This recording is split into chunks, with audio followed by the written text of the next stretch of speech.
ஜூஸியான குண்டு குண்டு குலாப் ஜாமுன் ஈஸியாக எப்படி செய்கிறதுன்றதை இந்த வீடியோவில் பார்க்கலாம் வாங்க. நம்ம சேனலில் தொடர்ந்து வர வீடியோஸை பார்க்கறதுக்கு சேனலை சப்ஸ்கிரைப் பண்ணிக்கோங்க. கூடவே அந்த பெல் ஐக்கானையும் ப்ரெஸ் பண்ணி வச்சுக்கோங்க. இந்த குலாப் ஜாமுன் பண்ணுறதுக்கு தேவையான பொருட்கள் என்னென்னு பார்க்கலாம். 1 கப் பால் பவுடர், 1/4 கப் மைதா, 1/4 டீஸ்பூன் சோடா உப்பு, 1 டேபிள் ஸ்பூன் நெய், 1/4 கப் காய்ச்சி ஆற வச்ச பால், எண்ணெய் பொரிக்க தேவையான அளவு, சுகர் சிரப் பண்ணுறதுக்கு 1 கப் சுகர், 2 ஏலக்காய், 1 டீஸ்பூன் எலுமிச்சப்பழ சாறு தேவைப்படும். ஒரு மிக்சிங் பவுலில் நம்ம எடுத்து வச்சிருந்த 1 கப் பால் பவுடர் சேர்த்துக்கோங்க. நீங்கள் எந்த பிராண்டில் வேணாலும் எடுத்துக்கலாம். நான் இன்னைக்கு ஆவின் பால் பவுடர் எடுத்திருக்கேன். இது கூடவே நம்ம எடுத்து வச்சிருந்த 1/4 கப் மைதா, 1/4 டீஸ்பூன் சோடா உப்பு, 1 டேபிள் ஸ்பூன் நெய் சேர்த்துக்கோங்க. இது எல்லாத்தையும் கை வச்சு நல்லா பிசைஞ்சு விட்டுக்கோங்க. ரொம்ப அழுத்தம் கொடுத்து பிசைய வேண்டாம். நம்ம சேர்த்த நெய் எல்லா பக்கமும் பரவுற மாதிரி பிசைஞ்சு விட்டுக்கோங்க. நெய் சேர்த்துருக்கிறதுனால மாவை கையில் பிடிச்சா பிடிபடணும், உதுத்து விட்டால் உதிர்ந்து வரணும். இந்த மாதிரி பக்குவத்தில் கலந்து விட்டுக்கோங்க. இப்போ நம்ம எடுத்து வச்சிருக்க பாலை கொஞ்சம் கொஞ்சமாக சேர்த்துட்டு கலந்து விட்டுக்கலாம். ரொம்ப அழுத்தம் கொடுத்து பிசையக்கூடாது, சாஃப்டாக பிசைஞ்சிக்கோங்க. ரொம்ப அழுத்தம் கொடுத்து பிசைஞ்சிங்கன்னா குலோப் ஜாமுன் சாஃப்டாக வராது. சப்பாத்தி மாவு மாதிரி ரவுண்டாக ஷேப்பாக பிசைய முடியாது. கொஞ்சம் உதிரி உதிரியாக இருக்கிற மாதிரி தான் இருக்கும். 15 நிமிஷம் ஊறட்டும். அதுக்கப்புறம் நம்ம உருண்டை பிடிச்சோன்னா நல்லா ஷேப்பாக பிடிக்க வரும். அதுக்குள்ளே நம்ம சுகர் சிரப் பண்ணிக்கலாம். ஒரு பாத்திரத்தில் நம்ம எடுத்து வச்சிருந்த 1 கப் சுகர், 1 கப் சுகருக்கு 1 கப் தண்ணி சேர்த்து கலந்து விட்டுக்கோங்க. பாகுபதம் வரணுன்ற அவசியம்லாம் இல்லை.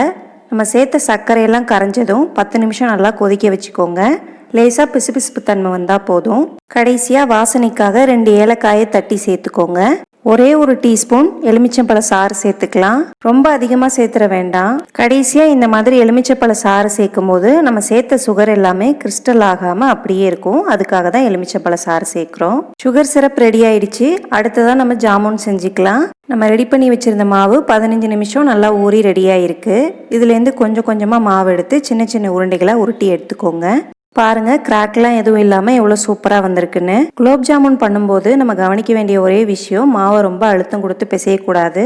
அதே மாதிரி நம்ம உருண்டை பிடிக்கும் போதும் அழுத்தம் கொடுத்து உருட்டக்கூடாது. இப்படி செஞ்சிங்கன்னா குலோப் ஜாமுன் நல்லா சாஃப்டாக ஜூஸியாக கிடைக்கும்.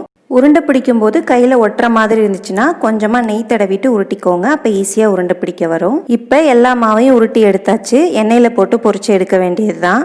வானலியில் எண்ணெய் ஊற்றி எண்ணெய் சூடானதும் மிதமான தீயில வச்சுட்டு நம்ம ரெடி பண்ணி வச்சுருந்த குலோப் ஜாமுன்லேருந்து கொஞ்சம் கொஞ்சமாக சேர்த்து பொரிச்சு எடுத்துக்கலாம்.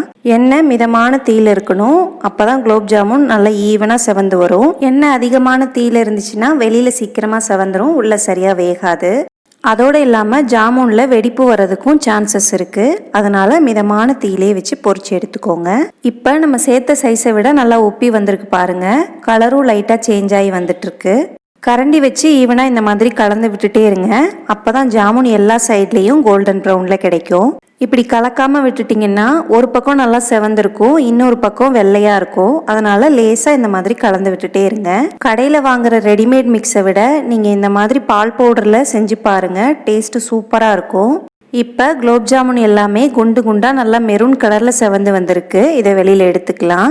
எண்ணெயிலேருந்து வெளியில் எடுத்துட்டு நம்ம ரெடி பண்ணி வச்சிருக்க சுகர் சிரப்பில் சேர்த்துக்கலாம். சுகர் சிரப் கொஞ்சம் வார்மாக இருக்கணும். இதே மாதிரியே நம்ம எல்லா குலோப் ஜாமுன்ஸையும் ரெடி பண்ணி சுகர் சிரப்பில் சேர்த்துக்கலாம். ஸ்பூன் வச்சு இந்த மாதிரி கலந்து விட்டுட்டு 2 மணி நேரம் மூடி போட்டு ஊற வச்சிருங்க. அப்போ தான் ஜாமுன்குள்ளே சுகர் சிரப்லாம் ஊறி நல்லா ஜூஸியாக கிடைக்கும். 2 மணி நேரம் ஆயிடுச்சு. ஜூஸியாக குண்டு குண்டு குலோப் ஜாமுன் சூப்பராக ரெடி ஆயிடுச்சு. பார்க்கும்போதே சாப்பிட்ணுன்னு ஆசையாக இருக்குல்ல. கடையில் அதிக காசு கொடுத்து வாங்கக்கூடிய இந்த குலோப் ஜாமுனை ஈஸியாக இந்த மாதிரி வீட்டிலேயே செஞ்சு பாருங்கள். இந்த வீடியோ பிடிச்சிருந்தா லைக் பண்ணுங்கள், உங்கள் ஃப்ரெண்ட்ஸ் அண்ட் ஃபேமிலிக்கு ஷேர் பண்ணுங்கள். நீங்களும் இந்த குலோப் ஜாமுனை செஞ்சு பார்த்துட்டு உங்களுடைய கருத்துக்களை கமெண்ட் செக்ஷனில் சொல்லுங்கள். நம்ம சேனலில் தொடர்ந்து வர வீடியோஸை பார்க்குறதுக்கு சேனலை சப்ஸ்கிரைப் பண்ணிக்கோங்க.